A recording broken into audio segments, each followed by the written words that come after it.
All right, you clicked this video because the title compelled you to click it, and today you're going to hear about how the UPS store has stolen my Leica M11P Safari. This video is not sponsored by anybody, but I am gonna make a plea to you in this video in a minute as I tell you what's happened here and just show you how important it is to have some safety nets in place. Even if you think the systems that are going to serve you are going to do their job, I'll be honest with you, they're not always going to do that. So safety nets are incredibly important. Now, if you are new here, I'm going to take a minute and just catch you up to what my prior viewers would already know. When the M11P Safari came out, I sold my M11 and another camera kit entirely to get the M11P Safari, mostly for two reasons. One, it's brass and therefore it's going to age as I use it. And two, and the most important reason, it is that olive green, my all-time favorite color. I mean, if you are a viewer of this channel or you see half my wardrobe, it's mostly that color. So it's like a dream camera. I believe the M11 is a timeless digital camera. And of course, you're not gonna use that camera for 30 or 40 years, but I do think you'll get a lot of life out of the M11 line. I've made that case above. So I had no issue buying a really nice high-end Leica M11P digital camera. And after having that camera for about a month and a half, the frame selector arm fell off the camera. Now, I made a video about that. I'm gonna link it right above so you can see it if you want. But regardless, I don't wanna rehash the broken camera part. The important part of that story is that Leica was going to repair it and get it back to me. Thankfully, Leica USA sent me a loaner camera to use in the meantime, so I received that loaner camera, and then I went to ship out my M11P Safari to Leica to get this part repaired. What should be just like a really simple process, open and close thing, has become a freaking nightmare. And honestly, guys, it has sucked the energy out of me for the last 2 weeks. So here's the timeline. I received a black M11P loaner from Leica the week of July 7th. And at the end of that week, on July 11th, I took my Leica M11P Safari and I packaged it up according to Leica's guidelines with the repair form. No battery included in the box, so it's just the camera, no accessories, not even a battery in the camera, which is an important detail if you're gonna steal a camera. I got the whole thing packaged up and I took it to my local UPS store. Now, this is an important detail because I actually have a PO box at that UPS store that I use as my business for shipping, receiving, like any packages that come through. I just use the UPS store because they sign for everything and I don't have to be present to get that signature and or make sure my packages are secure. They know me in there, they know what I do, they know the amount of stuff that comes through that UPS store box, which honestly makes this whole process even more heartbreaking and infuriating. So I took my camera into the UPS store in the box. They didn't pack it, I packed it. It was packed according to the guidance from Leica. I bought a second day air shipment label from UPS at the counter where they weigh the box and they measure the box. They slap the label on it. I paid for it, took the receipt, which I have right over here, and then I left the store. The employee that did the checkout process is somebody I see at least once a week. Now, I don't know everyone that works there, but I know a couple of the regular people that I see.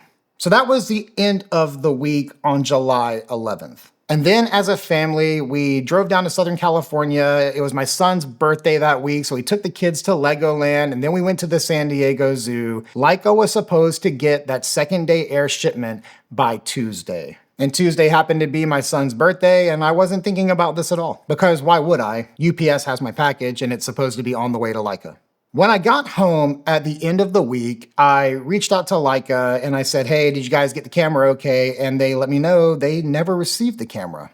I grabbed my receipt and I pulled up the tracking number and it said that a label had been created, but UPS never received the box. At that point, I was starting to get a little panicky just knowing the value of this camera and the fact that it's been missing for now a week and I'm not aware of this at all until this point. It was definitely concerning. The next morning, I was at the UPS store. When they unlocked the door, it was honestly just one employee, and that happened to be the owner. And yeah, this is an important part of the story. Maybe you are like me, and when you see a UPS store logo on a building, you assume that this is a UPS line. But the reality is, this is not UPS. This is a private entity that is licensed to receive packages for UPS, but is actually unaffiliated with UPS themselves, because UPS is a logistics company, they're a shipment company, and yeah, they send a truck to the UPS store. But if you have a UPS store in your town, it is not UPS. It is owned by somebody privately or a local corporation or something like that, but it is not UPS. I was not aware of this when I got my PO box, nor was I aware of this until I asked to speak to the manager, and she said she was the owner, to which raised an eyebrow, and I said, oh, so is this not a UPS owned entity? And she explained to me that she owns it. She actually owns several, and that it's not affiliated with UPS. Viewer, be warned. Your UPS store is not UPS. Which is an important detail in this story, because who's responsible? Is it UPS or the UPS store? We're gonna get to that. Now, she is insisting to me that 7 days prior when I was in there, that it was impossible that my package did not leave the UPS store, her UPS store, on the truck at 5 p.m. when it came. Swore up and down it was impossible to still be in the store. I pushed on that and I said, well, look, UPS is saying a label was created but never received the box. So can you maybe check your store for me? So she looked around. It's not a big store. She said, nope, not here. I said, will you then check your cameras, which I see are here, there. I see one at your back door where the deliveries are picked up. Check your cameras. Here's a photo that I took the day I dropped the box off. You can see it right here on your counter. I always take a photo before I send a package. So you can see the timestamp, and I gave her the time, the date. I told her who was at the register. I said, can you look at your cameras and verify that this employee took that box to the back, put it in the place it needed to be for the driver to pick it up, and then check your 5 p.m. camera in the back and ensure that the driver did in fact take that package. This doesn't seem like an unreasonable request. She goes into the back, and she's back there for about 20 minutes, and then comes back out front with her phone, refuses to show me most of the things I asked to see, but instead showed me the employee that took my package. She just showed me that employee walking down between the counter and the back. So I saw the back of this employee, not necessarily holding my package, but just walking down the hall. And then she asked me to leave the store, because there was a line forming. She's the only one in there, and she said she had other customers to get to, which bothered me a little bit. Now, she had asked me if I had gotten the insurance when I did my process and checkout, to which I had not. And let me tell you about the checkout process, because whenever I put the box on the counter and it was measured, they say, hey, what's in here? I said, it's a camera. They said, what's the value? I said, not relevant. And then they said, well, I need to know a number to declare it. And I said, you don't need to declare any value on it because I don't need the insurance, which is why they asked that question, because this camera is already insured on my personal policy. All these things are true. So when the owner asked me if I had the insurance, I said I did not get the insurance because it's on my own policy, in which she basically said, well, then it's your fault for not getting the insurance. She was actually pretty rude about the whole thing, which honestly rubbed me the wrong way. And at that point, I texted my wife and I was just like, hey, something's really up here and it's irking me, it's bothering me. The UPS store owner then told me she would have her district manager, she led me to believe she would have the person that's above her, which was curious because she's the owner, call me from UPS to resolve whatever's going on. And then she got me out of the store. She was trying to get me out of the store so she could deal with her line of customers as the only person in the store. I get it. So about an hour later, I get a call from somebody who says they are at the district office and they're going to file a claim on my behalf. Sounded like a young guy on the phone. He asked me a few questions and then got the phone and later texted me a few really weird screenshots where he took his phone and took photos of him filing the claim, but they're cutting off information intentionally. At least in my mind, it seems intentional to cut off information. It's just a weird photo. And I'm a photographer, so maybe I compose things differently, but this just felt weird to get these texts. But after I got the text from him, I scrolled up and I came to find out, I've talked to this guy before. He has sent me text before where I have had packages come to that UPS store and he's like, hey, you got a package here, come pick it up. I'm like, wait a minute. I texted him, I said, hey, do you work for UPS or do you work for the owner of this store? And he said, no, I help her out. And I was like, well, that's really weird because I was maybe I was led to believe that you are somebody you're not. And again, guys, just like full disclosure, I could have just assumed this, and I'm okay with that. This isn't like a super relevant part, but I'm just literally, this is therapeutic for me to talk about it, so I'm just gonna keep talking. Now, at this point, I was sharing some of this information on my Instagram stories, and I began getting messages from UPS employees that follow me and watch this channel, as well as somebody whose family owns or owned a UPS store. And they began to explain some of the systems to me and some of the things that I'm encountering. And the person who has the family that owns a store recommended I get the name of the owner and or their company's name to just have it like as I'm chasing this thing down. So I called my local UPS store, the one that has lost the camera, and I asked the owner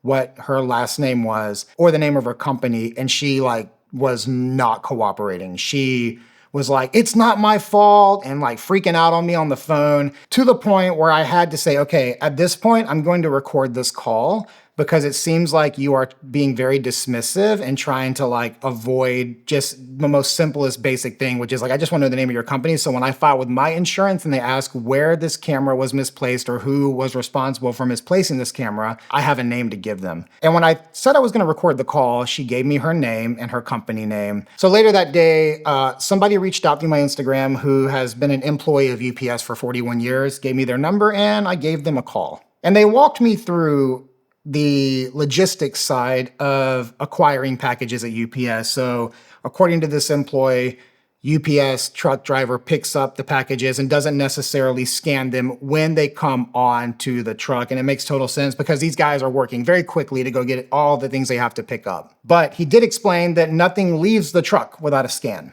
So if he had picked up this package, there would have been a scan when it exited the truck. He also said that the store would have produced a manifest for the day of the pickups that were coming at 5 o'clock, and it would be broken into two categories, ground shipments and air shipments. So that truck driver would know, I have this many air shipments, I have this many ground shipments. They'd make sure that number matched what went on the truck. According to this guy, most of these people aren't even looking at like the destination. Now the box did say Leica on it. The label is going to Leica in New Jersey, but it's a small, tiny print on the label. And unless the driver's studying each label, the driver wouldn't necessarily even be aware or concerned with where this package is going. So after that phone call, my gut began to just tell me that something has happened at the UPS store before that package got on the truck.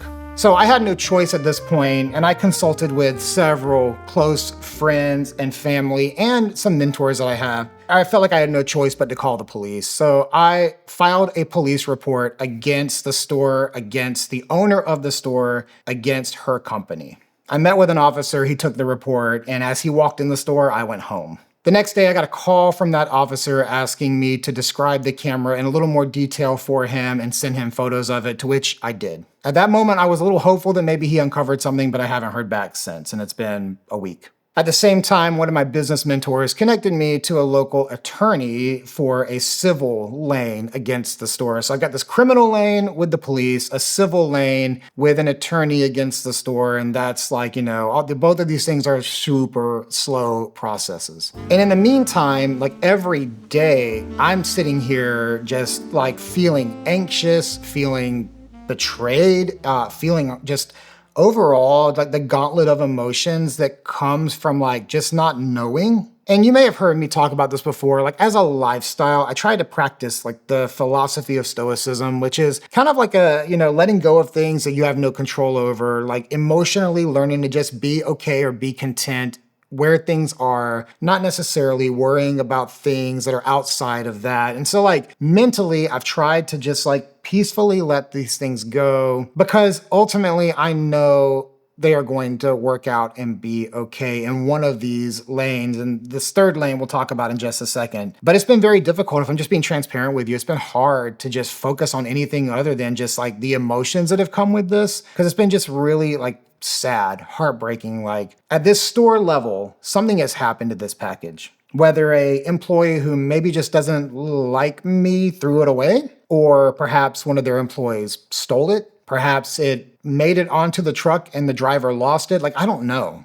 And at this point, it's been over 2 weeks. And I don't know if I'm going to know. I'm having to be okay with that, which is honestly a little hard for me as a very detailed, like wanting to know kind of person. And that's just me being honest and transparent with you. So I mentioned the criminal lane, the civil lane, and then there's the third lane, and what I want to make a case for you today about. For many years, I have been a member of PPA, and this is not a sponsored video by them. They don't even know who I am. Well, maybe they do now.